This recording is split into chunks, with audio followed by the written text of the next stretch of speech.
Self respect sir. இப்போ அதான் ட்ரெண்டிங்கா இருக்கு சார். நான் வாக் அவுட் பண்ணிட்டேன். மணிமேகலை வர்சஸ் பிரியங்கா. ஸோ இந்த பிரச்சனையை கடந்து போகணும்னு சொல்லிட்டு தான் நம்மளும் பார்க்குறோம். பட் என்ன பிரச்சனைனா டெய்லிக்கு புது புது சொம்புகள் வந்து கிளம்பி வருது. யாருக்கும் ஒருத்தவங்களுக்கு சொம்பு தூக்கிட்டு வருது. அவங்க யாருன்னு சொல்லி கேட்டிங்கன்னா பிரியங்கா. இன்னொரு விஷயம், நான் இதுக்கு அப்புறம் வந்து பிரியங்காவை பற்றி பேச போகிறதில்ல. பிரியங்காவை மேலே வந்து நம்ம இதுக்கு முன்னாடியுமே வந்து நாகரிகமான முறையில் தான் வந்து விமர்சனம் வச்சோம். இதுக்கப்புறம் வந்து பிரியங்காவை பற்றி பேசாமல் பிரியங்காவுக்காக சொம்பு தூக்கிட்டு புது புதாலாம் கிளம்பி வராங்க பார்த்தீங்களா? ஸோ அவங்கள பற்றி மட்டும் பார்க்கலாம். ஸோ அதில் இன்றைக்கி ஒரு 4 விஷயத்தை பற்றி பார்க்கணும். ஃபஸ்ட்டு வந்து வனிதா. அதாவது என்னடா இந்த பிரச்சனையில் வந்து இந்த ஒரு கேரக்டர் மட்டும் சைலண்ட்டாக இருக்கு, சொம்பு தூக்கிட்டு நான் வந்திருக்கிறேமே அப்படின்னு சொல்லி நினைக்கும் பொழுது அவங்க நேர்த்திக்கு ஆரம்பிச்சிட்டாங்க. ஸோ அந்த ஒரு விஷயத்தை பற்றி பேசணும். ரெண்டாவது வந்து நமக்கு தெரிஞ்ச ஜோ மைக்கேல் ப்ரோ. ஸோ அவர் ஒரு வீடியோவில் வந்து ஒரு விஷயத்த சொல்லியிருக்காரு. ஸோ அதை பற்றி ஒரு ரிப்ளை கொடுக்குற மாதிரி ஒரு விஷயத்த பேசணும்.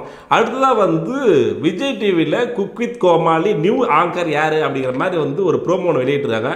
ஸோ அதை பற்றி பேச போகிறோம். 4வதாக வந்து Bigg Boss season 8 official date announce பண்ணியிருக்காங்க. ஸோ அதை பற்றி பார்க்கலாம் வாங்க. ஃபஸ்ட்டு நம்மளோட வனிதாக்காவிலேருந்து ஆரம்பிப்போம். வனிதாக்கா இத்தனை நாளாக சைலண்ட்டாக இருந்துட்டு திடீர்னு வந்து ஏதோ ஒரு படத்தோட ப்ரமோஷன் நிகழ்ச்சிக்கு போயிருக்காங்க. ஸோ அங்கே போயிட்டு அந்த தயாரிப்பாளர் கே ராஜனாக இருக்கட்டும், இன்னும் சிலர் அந்த டைரக்டர்ஸ், அங்கே இருக்கிற ஆக்டர்ஸ் எல்லாருமே வந்து உட்காந்துருக்காங்க. ஸோ அவங்க முன்னாடி, சார் என்னோட இந்த ட்ரைலரில் என் பேர் ஏன் சார் வரல, என்னோட ஃபோட்டோ ஏன் வரல, நான் வந்து வெளிநடப்பு செய்கிறேன், வாக் அவுட் பண்ணுறேன், எனக்கு செல்ஃப் ரெஸ்பெக்ட் தான் முக்கியம் அப்படின்னு சொல்லிட்டு இன்டைரக்டாக மணிமேகலை வந்து அட்டாக் பண்ணுறாங்க. ஸோ அந்த வீடியோவை தான் நீங்கள் ஆரம்பத்தில் ஸ்டார்டிங்கில் பார்த்தீங்க. ஏன் இந்த அளவுக்கு வன்மம்? சரி, ஓகே, இந்த பிரச்சனையை வந்து மணிமேகலை வந்து ஃபஸ்ட்டு எக்ஸ்போஸ் பண்ணாங்க. இந்த பிரச்சனையில் வந்து பிரியங்கா வந்து பப்ளிக்கில் வந்து நிறைய பேர் வந்து கமெண்ட் பண்ணியிருக்காங்க, திட்டிருக்காங்க. பட் ஆனால் இந்த ஆபாசமாக விமர்சனம் வைக்கிறானுங்க பார்த்தீங்களா, அந்த நாய்களுக்கு மட்டும் நம்ம வந்து இதில் வந்து விலக்கு கொடுப்போம். ஏன்னா அவனுங்க வந்து வேறு கேரக்டர். அவங்க மேலே வந்து நீங்கள் வந்து வழக்கே தொடரலாம், அவதூறு வழக்கே தொடரலாம். ஏன்னா யாரையுமே பர்சனல் அட்டாக் பண்ணி பேசுகிறதுக்கு யாருக்குமே இங்கே உரிமை இல்லை. அவங்கவுங்களோட பர்சனல் விஷயம் அவங்கவுங்களுக்கு தான். கேரக்டர் அசாசினேஷன் பண்ணுறது அப்படிங்கிறது வந்து இது ஃபஸ்ட்டு டைம் இல்லை. யார் விமர்சனத்தில் சிக்கினாலுமே அவங்களோட டீப்பாக பர்சனலாக அவங்கள பற்றி நோண்டி பேசுகிறது இங்கே இருக்கிறவங்களோட வயிற்று பிழைப்புக்காக சில யூடியூபர்ஸ் பண்ணுறாங்க. நம்ம ஆல்ரெடி போன வீடியோவில் முந்தின வீடியோவில் அவங்க யார் யார் அப்படிங்கிறது வந்து நம்ம தெளிவாக சொல்லியிருக்கோம். ஸோ அந்த மாதிரி இல்லாமல் நாகரிகமான முறையில் ஒரு 2 ஃபைட்டு நடக்கும்பொழுது எல்லாருமே கமெண்ட் பண்ண தான் செய்வாங்க. அதை விட்டுட்டு உடனே சரி ஓகே நீங்கள் இவ்வளோ பேசுகிறீங்க, எல்லாருமே பேசுகிறாங்க, இது பண்ணுறாங்கன்னு சொல்கிறீங்க. இன்றைக்கி இந்த பிரச்சனை ஆரம்பித்ததுக்கப்புறமா மணிமேகலைக்கு எதிராக ஒட்டுமொத்த விஜய் டிவியில் இருக்கிற ஆங்கர்ஸு, கண்டஸ்டண்ட்டு, அங்கே ஒரு அங்கே சீரியலில் நடிக்கிறவங்கலேருந்து எல்லாருமே மணிமேகலைக்கு எதிராக பேசிக்கிட்டு இருக்காங்க. ஸோ அப்படின்னா அவங்களுக்கு மன உளைச்சல் ஆகாதா? அவங்க வந்து இதனால் டிப்ரெஷன் ஆக மாட்டாங்களா? அவங்களுக்கும் லைஃப் இருக்குல்ல. ஸோ அவங்களுக்கு இதே மாதிரி ஒரு பிரச்சனை வராதா? பிரியங்காவுக்கு மட்டும்தான் அந்த பிரச்சனைகள் வருமா? பிரியங்காவுக்கு வருதுன்னா அது குறிப்பிட்ட சில ஆபாச யூடியூபர்களால் மட்டும்தான் அந்த பிரச்சனை வருதே தவிர மற்ற பொதுமக்களாகிய எல்லாருமே இவங்க மேலே தப்பு இருக்குது, இவங்க மேலே சரி, இவங்க மேலே சரி, இவங்க மேலே அப்படின்னு சொல்லிட்டு ஒரு ஆர்கியூமெண்ட் தான் சோஷியல் மீடியாவில் போதே தவிர யாருமே இங்கே வந்து ஆபாசமாக பொதுமக்களாக இருக்கவங்க யாருமே வந்து பண்ணுறதில்ல. அந்த குறிப்பிட்ட யூடியூப் சேனல்ஸை தவிர மற்ற யாருமே அதை பண்ணுறதில்ல. அப்படி பார்க்கும்போது நீங்கள் பொதுவாக எல்லாருமே ஒன்று சேர்ந்து மணிமேகலை அட்டாக் பண்ணுறீங்களா? இது எவ்வளோ பெரிய கேவலமான விஷயம். அதுவும் இந்த பிரச்சனை ஃபஸ்ட்டு ஸ்டார்ட் ஆகும்போது மணிமேகலைக்கு ஆதரவாக சில பேர் ஒரு கமெண்ட் பண்ணாங்க, ஒரு 2-3 பேர். அவங்களுமே உடனே அந்த கமெண்ட்டை ரிமூவ் பண்ண வச்சு இவங்க மணிமேகலைக்கு எதிராக வந்து ஒரு வீடியோ போட வச்சு இவங்களுக்கு எதிராக வந்து எல்லா சேனல்லையும் பேட்டி குடிக்க வைக்கிற விஜய் டிவி இருக்குது பார்த்தீங்களா? இதுக்கு வந்து இவங்க டிப்ரெஷன் ஆக மாட்டாங்களா? ஏன் உங்களுக்கு மட்டும்தான் டிப்ரெஷன் ஆகுமா? நான் இந்த இடத்துல வந்து மணிமேகலை பர்சனல் அட்டாக் பண்ணுறது வந்து சரின்னு சொல்ல. பட் ஆனால் அதே மாதிரி தான் இந்த பொண்ணும். ஸோ இவங்களுக்கும் அதே மாதிரி ஒரு சுச்சுவேஷன் ஏற்படுது.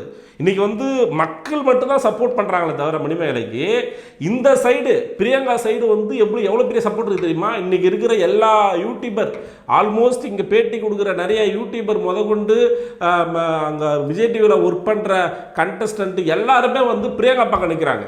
அப்படி நிற்கும் பொழுது இவங்க இங்கே விஜய் டிவியில் ஒர்க் பண்ண மணிமேகலைக்கு எவ்வளோ டிப்ரெஷன் ஆகும். ரெண்டாவது பேட்டிலையுமே அவங்க சொல்கிறாங்க. ஸோ அவங்களே வந்து பேட்டி கொடுத்துருக்காங்க. அதில் என்ன சொல்கிறாங்கன்னா, பிரியங்கா நான் மணிமேகலைகிட்ட பேசலை, பட் ஆனால் மணிமேகலைக்கு வந்து ஒரு நல்ல ஃபியூச்சர் இருக்குது, ஸோ இந்த மாதிரி விஷயங்கள்லாம் பண்ணக்கூடாது, சொம்புலாம் தூக்கி போட்டு வீடியோ போடுறாங்க அப்படின்னு சொல்லியிருந்தாங்க. அவங்க சொம்பு தூக்கி போட்டு வீடியோ போட்டது பிரியங்காவுக்கு எதிராக இல்லை, பிரியங்கா மணிமேகலை பிரச்சனையில் என்னென்னே தெரியாமல் சில பேர் வந்து வீடியோ போட்ட விஜய் டிவியால் வீடியோ போட வைக்கப்பட்ட சில பேருக்காக தான் அந்த சொம்பை தூக்கி போட்டாங்களே தவிர பிரியங்காவை அசிங்கப்படுத்துறதுக்காக அதை போடல. ஏங்க நீங்கள் என்ன சொல்ல போனால் சில பிரியங்கா மணிமேகலை வந்து இந்த விஷயத்தை பற்றி ஒரு 2 வீடியோ தான் போட்டாங்க, ஓகேவா? ஆனால் ஒட்டுமொத்த சோஷியல் மீடியாவில் எல்லாருமே இதை வந்து பிடிச்சிக்கிட்டு இதை வேறு மாதிரி எடுத்துகிட்டு போகிறாங்க. அது ஒரு கேங் இருக்குது. ஸோ அவங்கள தான் நீங்கள் அட்டாக் பண்ணவே தவிர பொதுமக்கள்கிட்ட வந்து நீங்கள் ஏன் அப்படி பேசுகிறீங்க, அப்படி ஏன் பண்ணுறீங்க அப்படிங்கிறது வந்து சொல்லக்கூடாது. உங்களுக்கு கண்டென்ட்டுக்காக அப்படி பேசுறது ரொம்ப ரொம்ப தவறான விஷயம். மணிமேகலையுடைய கிளைமுக்கு அவங்க தான் ஆதாரம் தரணும். அவங்களா யாரு? பிரியங்காக்கு சோறு போடுறீங்களா? நான் கேட்குற கேள்வி அதுதான். பிரியங்காக்கு சோறு போடுறீங்களா, இல்லை ஒரு ஈவெண்ட் பண்ணி பிரியங்காவை எம்சிஆர் ஷோக்கு கூப்பிட்டீங்களா?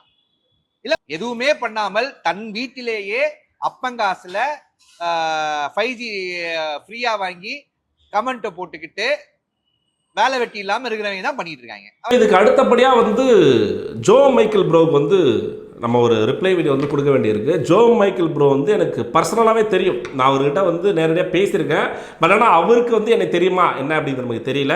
ஸோ அவர் வந்து ஒரு பேட்டியில் வந்து நான் பார்த்தேன். அவர் பேட்டியில் என்ன சொல்கிறாங்கன்னு சொல்லி கேட்டிங்கன்னா வந்து இந்த பிரச்சனையில் வந்து இவருமே வந்து ஃபஸ்ட்டு யாருக்கு சப்போர்ட் பண்ணுறாருனா மணிமேகலை சப்போர்ட் பண்ணி தான் வந்து ட்வீட் போடுறாரு, பேட்டியுமே கொடுத்துருந்தாரு. ஸோ அதுக்கப்புறமா சேனலில் பேசுனதுக்கு அப்புறமா இவங்க மேலே தான் தப்பு, மணிமேகலை மேலே தான் தப்பு அப்படிங்கிற மாதிரி வந்து எல்லா இடத்துலையுமே வளைச்சி பேட்டி கொடுத்துட்டு இருக்காரு. இவர் என்ன கேட்குறாருன்னா வந்து மணிமேகலை சொல்கிறதுக்கான ஆதாரம் என்ன, சோர்ஸ் என்ன அப்படின்னு கேட்குறாரு. அப்படி பார்த்தால் ஜோ மைக்கேல் ப்ரோ இது வரைக்கும் நீங்கள் போட்ட ட்வீட், பேட்டி, இது எல்லாத்துக்குமே நீங்கள் சோர்ஸ் வச்சுருக்கீங்களா, ஆதாரம் வச்சுருக்கீங்களா? சரி, ஓகே, இந்த விஷயத்தில் வந்து பிரியங்கா பக்கம் தான் நியாயம் இருக்குது அப்படிங்கிறதுக்கான ஆதாரம் ஏதாச்சும் வச்சுருக்கீங்களா அப்படிங்கிறத நம்ம பார்க்கணும். ரெண்டாவது ஒரு விஷயம் ஒன்று சொல்கிறாரு. பிரியங்காவுக்கு ஆதரவாக வந்து கமெண்ட் போடுறவங்க பார்க்குறவங்க இவங்கெல்லாம் வந்து சோறு போட போகிறதில்ல, பிரியங்காவுக்கு விஜய் டிவிக்கு சோறு போட போகிறதில்ல, இவங்கெல்லாம் வந்து ஒரு 5G இன்டர்நெட்டை வச்சுக்கிட்டு பேசிகிட்டு இருக்காங்க, இவங்களுக்குலாம் என்ன தெரியும் அப்படிங்கிற மாதிரி சொல்கிறாரு. அது கரெக்டு தான், நாங்கள் சோறு போடுறதில்ல. பட் ஆனால் நாங்கள் விஜய் டிவி ஒன்ஸ் நாங்கள் பார்க்குறதுனால தான் அங்கே டிஆர்பி வருது, டிஆர்பி வர்றதுனால தான் சேனலுக்கு வந்து ஆடு வருது, ரெவென்யூ வருது, எல்லாமே மக்களால் தான் வருது.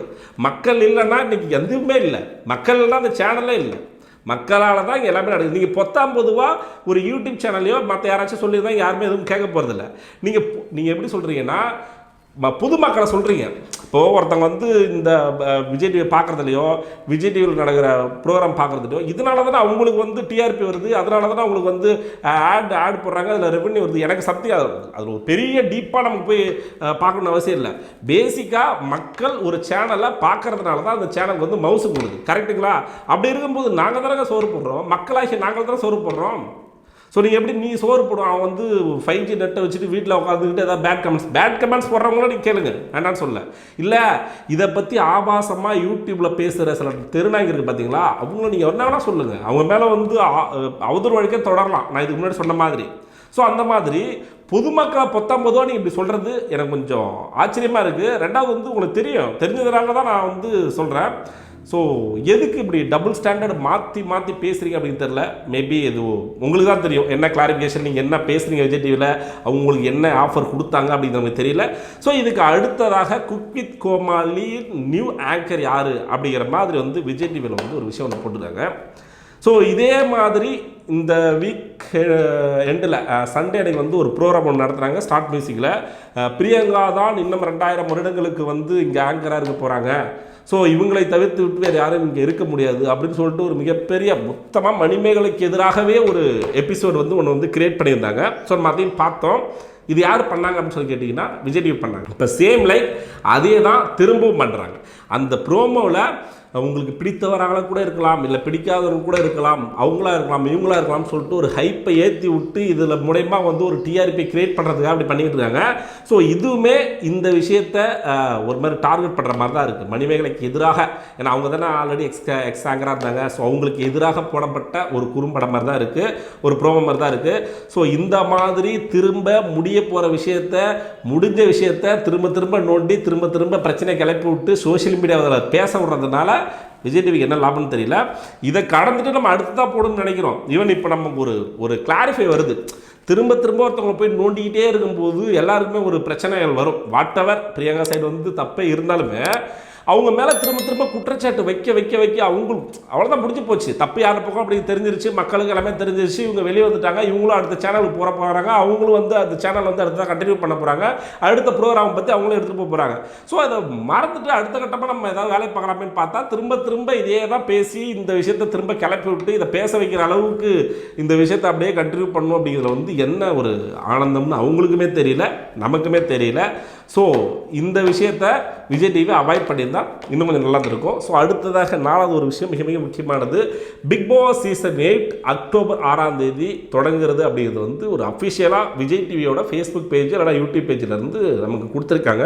ஸோ இது ஆல்ரெடி ப்ரோமோ வரும்போதே இது சொல்லியிருந்தாங்க. பட் ஆனால் வந்து 100% வந்து அக்டோபர் 6 தொடங்குமா. ஏன்னா இந்த மணிமேகலை பிரியங்கா பிரச்சனைங்கிறது வந்து நாளுக்கு நாள் தொடர்ந்துக்கிட்டே இருக்குது. ஸோ இதில் ஒரு முடிவே வராமல் இது எப்படா முடியும் அப்படிங்கிற மாதிரி நமக்குமே வந்து இதை பேசி பேசி பேசி பேசி சலிச்சு போச்சு. ஸோ என்னதான் இந்த பிரச்சனை பிடிச்சி எல்லாருமே அவங்க வேலையை பார்க்க போயிட்டாங்க. திரும்ப இவங்க பேட்டி கொடுத்து சொம்பு தூக்கும் போது நம்ம வந்து இந்த வீடியோ போடணும் அப்படிங்கிற ஒரு கட்டாயத்துக்கு தள்ளப்படுறமே தவிர இதை பேசணும் அப்படிங்கிறதுலாம் நமக்கு வந்து அவசியமே இல்லை. ஸோ பிக் பாஸ் சீசன் 8 தொடங்கிருச்சுன்னா ஸோ அந்த கண்டென்ட் நம்ம போயிடலாம். ஸோ அதில் என்ன நடக்குது அப்படிங்கிறது வந்து ஹாட் கண்டென்ட்டாக டெய்லிக்கு வந்து சோஷியல் மீடியாவில் வரும். ஸோ பொறுத்து இருந்து பார்க்கலாம். பிக் பாஸ் சீசன் 8 அக்டோபர் 6 தொடங்குகிறது அப்படிங்கிறது வந்து ஒரு முக்கியமான நியூஸ். ஸோ திரும்ப திரும்ப நான் வந்து இந்த கமெண்ட் பண்ணுறவங்களுக்குமே ஈவன் மணிமேகலைக்கு சப்போர்ட் பண்ணுறாங்க, பிரியங்கா சப்போர்ட் பண்ணுறாங்க, எல்லாருமே சொல்கிறேன். ஒரு எப்படி சொல்கிறது, ஒரு இந்த கமெண்ட் நீங்கள் பதிவிடும் போது ஆபாசமாக இல்லாமல் கொஞ்சமாச்சும் நாகரிகமான முறையில் வந்து கமெண்ட்டை பதிவிடுங்க. எல்லாருக்குமே லைஃப் இருக்குது. ஸோ அதனால் வந்து அவங்க மேலே தவறே இருந்தாலும் திரும்ப திரும்ப அவங்கள நோண்டிக்கிட்டே இருக்கிறது வந்து ரொம்ப ரொம்ப ஒரு தவறான விஷயம். ஸோ அதே தப்பாக நம்மளும் பண்ண வேண்டாம் அப்படின்னு சொல்லிக்கிட்டு ஸோ அடுத்த வீடியோவில் உங்களை சந்திக்கிறேன். அதுவரை உங்களிடமிருந்து விடைபெறுவது நான் ஏவி.